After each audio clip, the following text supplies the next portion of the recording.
Hi, everybody. I chose Starbucks this week for going over Chapter 16 because I'm already very familiar with the company as a customer. I see how often they introduce new drinks, flavors, and seasonal products. I thought the Starting 5 program was especially interesting because how it shows that Starbucks can really test new ideas with real customers before deciding whether or not it's worth expanding into more stores. So it connects really well with Chapter 16 because the chapter focuses on market research, product testing, and how customer feedback can shape a new product. And for me, Starbucks was a very easy choice. I already know the brand very well, as most of you probably do, but it also gives a clear real world example how companies can reduce some risk when it comes to launching a new product. I really liked this article because instead of Starbucks developing a new drink and immediately putting it out to thousands of stores, they're basically using a very small group of stores as a real world experiment. They can see what people actually order and what they think of these drinks before making them into a much bigger investment.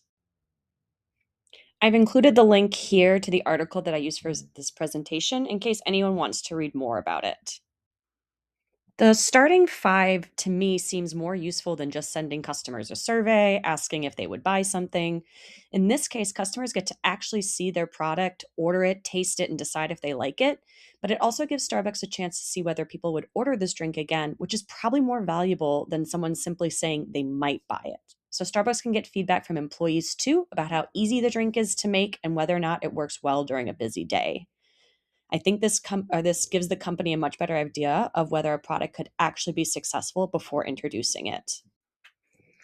I think this example here is probably one of the best on the Starting 5 and how it works because Starbucks didn't go directly from an idea to putting the drinks everywhere. They started with these 5 stores, gathered feedback, learned what customers and employees thought of the product.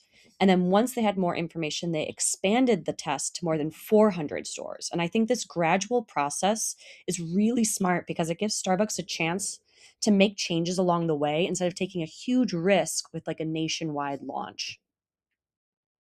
So Starbucks is doing these through actual customer behavior instead of just relying entirely on surveys. And this connects really well to chapter 16 of our textbook because Starbucks wants to know how customers will react before spending money to release products everywhere. They can watch what customers actually buy instead of only asking what people might buy. And then they can make improvements on this new product before big launches.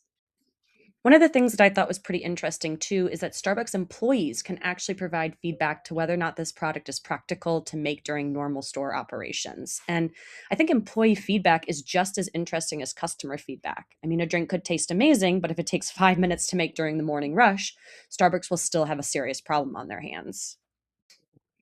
This here was probably the most convincing part of the article for me because there's a real world example of something going from a tiny test to a national product. And if anybody's been to Starbucks, they've definitely heard of their protein cold foam. So the Starting 5 program was not just Starbucks collecting information and doing nothing with it. They not only tested this product in stores and then redeveloped it and made it even better, and then they were finally able to release it into the national market. In the article, Starbucks says that the test is designed to evaluate customer demand, store operations, and whether these beverages should be become a part of its long-term strategy. And I wanted to include this because it shows that Starbucks, even today in 2026, is still using this strategy right now with new drinks like we've probably seen before, like the refreshers and the spritzers, and they're putting them in stores to see what actually happens.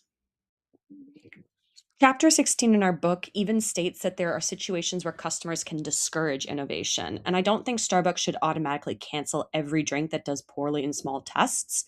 Sometimes people need time to get used to something new, and market research should really help make the decision. But it probably should not be the only thing making this decision.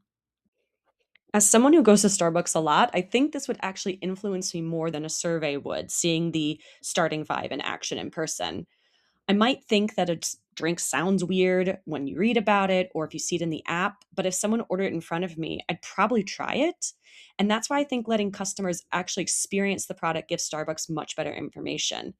In fact, at one of my local Starbuckses, they do the Starting 5, the second trial through it, and they'll actually give out mini versions of bigger drinks that are on trial and see if you like them.